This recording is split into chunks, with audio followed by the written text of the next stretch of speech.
votre question, nous venons effectivement de participer au sommet saoud-africain, c'est-à-dire le royaume de l'Arabie saoudite et l'Afrique. Et nous sommes très contents d'avoir eu l'opportunité de parler des atouts de la République démocratique du Congo. Et à la suite de notre message hier, nous sommes très heureux. Et les ministres l'ont mentionné. Et le prince a demandé d'abord pendant la journée au président du Fonds saoudien d'investissement de nous rencontrer. On a parlé investissement.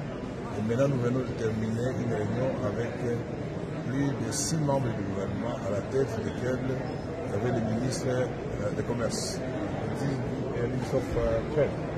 Yes, à la tête desquels il y avait le ministre du Commerce, qui a dit qu'il n'y a pas beaucoup de discussions à faire à la suite de la démonstration. Il vérifiait chaque fois, je vous le voyais, les atouts de la République démocratique du Congo. Ils veulent venir le plus vite possible dans le domaine de l'agriculture, dans le domaine des mines, dans le domaine de la santé, dans le domaine du tourisme, dans le domaine de l'éducation, dans le domaine des infrastructures et des constructions de grandes routes chez nous et dans le domaine du digital. Et pour cela, il a dit que nous fassions de part et d'autre, c'est une feuille blanche, ce que nous voulons pour qu'elles nous disent combien ils vont mettre sur la table pour que nous commencions tout de suite et maintenant. Et pour terminer, ils nous invitent, moi personnellement, et le ministre de l'Industrie, et je pense que je vais amener aussi le ministre du Commerce extérieur, si le président l'autorise, le 12 janvier pour venir ici pour concrétiser toutes ces promesses. En ce qui concerne les messages de détresse pour aider les populations de l'Est de la République démocratique du Congo, Nord Kivu, spécialement, Rutshuru, Masisi et Nyiragongo, le prince va répondre à travers son ministre du Commerce extérieur. C'est l'homme de parole et il va agir. Le ministre l'a dit, vous l'avez su.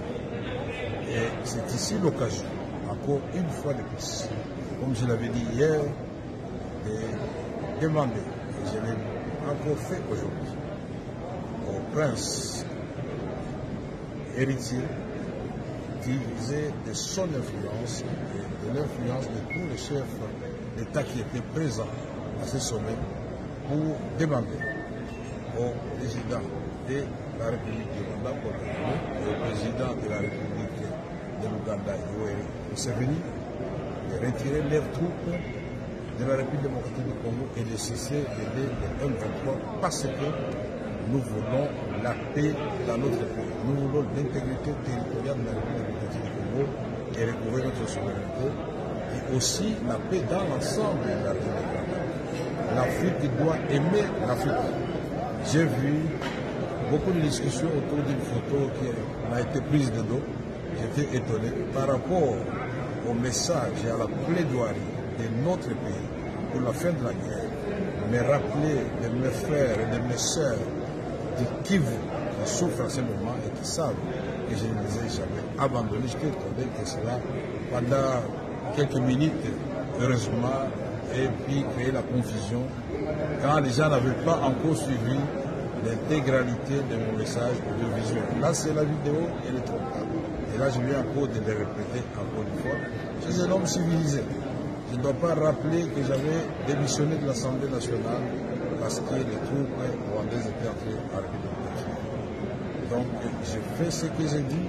J'ai fait Bouragana, Rutshuru, Masisi pour aller consoler les populations de l'Est. Pas les mains vides, le paix que j'avais jamais donné. Et je l'ai toujours fait et je le ferai. Et je voudrais ici que nous, les Congolais, nous puissions nous aimer entre nous si nous voulons aller de l'avant. Sinon, nous allons faire le jeu de nos ennemis. L'Afrique doit aimer l'Afrique. Moi, je suis panafricaniste. Comme le président de la République, je vois le développement de l'ensemble de l'Afrique. Mais ici, nous voulons remercier le royaume de l'Arabie saoudite pour l'accueil chaleureux que nous avons, pour l'écoute et pour les engagements, je ne parle pas de promesses, des engagements fermes, parce que d'autres pays comme le Sénégal ont réussi déjà 3 milliards de dollars. D'autres pays ont réussi comme le Côte d'Ivoire 3 milliards de dollars pour le développement. Et nous ici, c'est la formule président de la République, Félix Antoine Tshisekedi Tshilombo, c'est-à-dire partenariat gagnant-gagnant. L'Arabie Saoudite va gagner, la République démocratique du Congo va gagner. Les mines vont être transformées sur place, ça va créer l'emploi, ça va créer des richesses, l'agriculture va se faire sur place, ils vont amener les matériels agricoles et ils vont cultiver chez nous avec la population congolaise pour que nous puissions atteindre notre souveraineté alimentaire. C'est à cela qu'il devra servir cette richesse que Dieu nous a donnée. Nous avons parlé aussi du Grand Inga, nous avons parlé de beaucoup d'opportunités et des zones économiques spéciales. Je tiens encore une fois de plus, à travers vous, à remercier le gouvernement saoudien pour